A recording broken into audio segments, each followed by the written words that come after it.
Bedė Gima, 20 numeris. Įžaidžia normaliai užsikabinti. Koks Armino Sojos driblingas. Martynas Šetkus.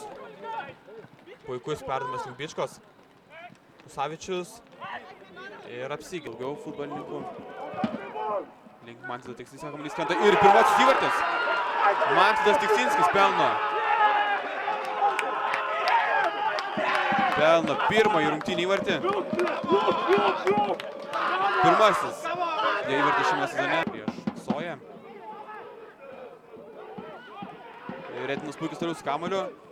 Ir vos antrasis įvartis neįkrenta Konstantinas Macijachas. Tame krašte. Tu ir greičiau atlikti sprendimą puikis. Bedė.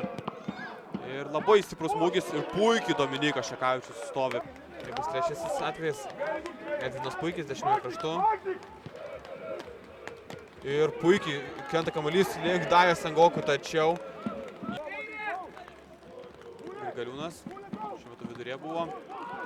Čia pražanga ir Manvydas Tiksinskis užsidirba geltoną kortelę. Ir tai taip pat jam yra antroji geltona kortelė. Lokšys sužia galvo, čia išveda. Ui, koks smūgis! Ir Vakaris Berenta pelno savo 9 iš šios.